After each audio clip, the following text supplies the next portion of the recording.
જય સ્વામિનારાયણ મિત્રો, આજે આપણે બનાવીશું મસાલા રાજમા. તો તેના માટે મેં 1 વાટકી જેટલા રાજમા લીધા છે. તેને આપણે ગરમ પાણીમાં, એક તપેલીમાં ગરમ પાણી મૂકી અને તેને આપણે પલાળી દઈશું. સાંજે પલાળી દઈશું એટલે આપણે સવારે બની શકે એવી રીતે. તો તેને 7 થી 8 કલાક સુધી પલાળી રાખવાના એટલે સરસ ચડી જાય. તો 7 થી 8 કલાક થઈ ગયા છે.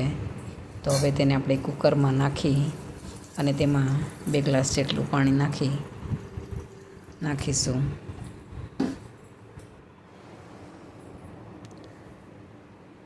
પછી તેની અંદર આપણે 1 થી 1.5 ચમચી જેટલું મીઠું નાખીશું સ્વાદ પ્રમાણે.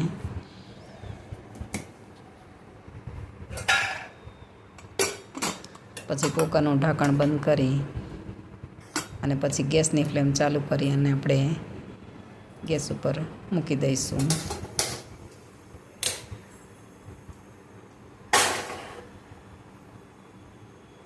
કુકરને આપણે 5 થી 6 વિસલ થવા દઈશું.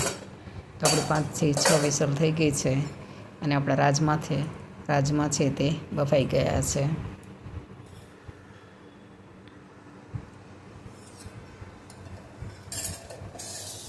તેને આપણે એક તપેલીમાં કાઢી લઈશું.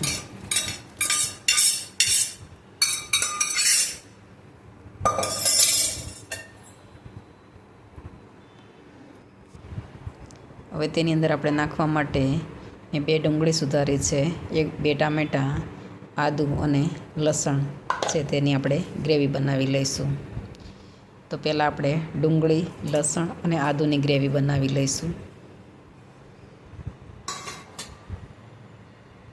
તેને આપણે મિક્સર જારમાં નાખી અને ફેરવી લઈશું. તેની અંદર આપણે થોડું પાણી ઉમેરીશું.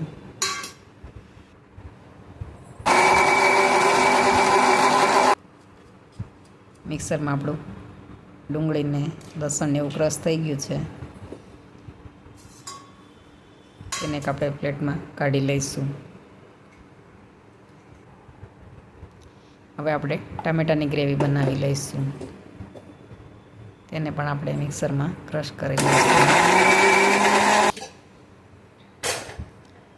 હવે ગેસની ફ્લેમ ચાલુ કરીને એક તવીમાં આપણે 2 પાવડા જેટલું તેલ ઉમેરીશું.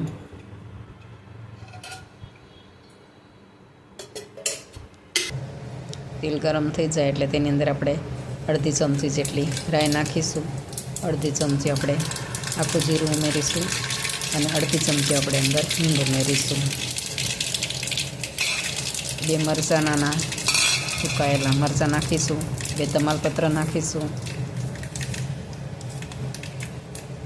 અને મીઠા લીમડાના પાન ઉમેરીશું થોડા.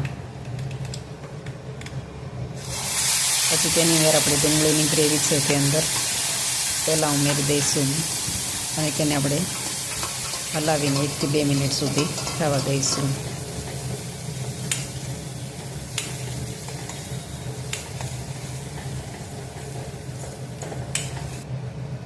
એક થી 2 મિનિટ થઈ જાય એટલે આપણે પછી તેની અંદર આપણે ટમેટાની ગ્રેવી છે તે અંદર ઉમેરી દઈશું.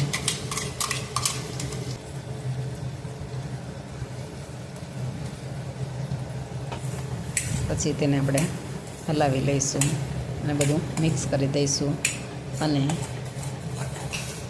3 થી 4 મિનિટ સુધી આપણે તેને ચડવા દઈશું. 3 થી 4 મિનિટ પછી આપણે તેની અંદર રાજમા બફાયેલા છે તેની અંદર ઉમેરી દઈશું.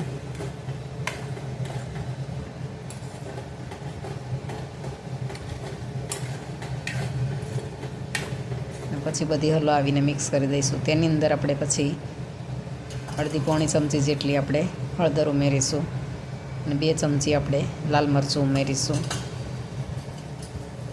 2 ચમચી આપણે ધાણા જીરું ઉમેરીશું અને અડધી ચમચી જ આપણે મીઠું ઉમેરીશું, કેમ કે પહેલાં પણ મીઠું નાખેલું છે એટલા માટે.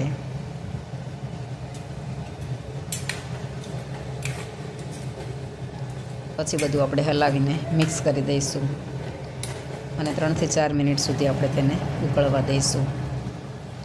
તો આપણો રસો છે તે ઘટ્ટ થઈ જાય ત્યાં સુધી આપણે તેને રહેવા દઈશું.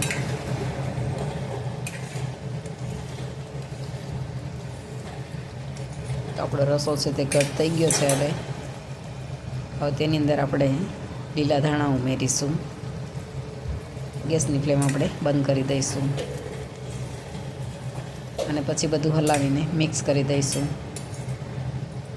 તો આપણા મસાલા રાજમા છે તે તૈયાર થઈ ગયા છે.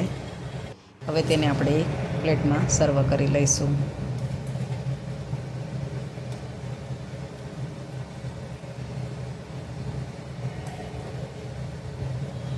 તો આપણા મસાલા રાજમા તૈયાર છે.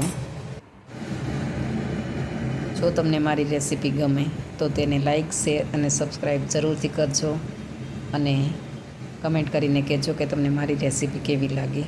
જય શ્રી કૃષ્ણ.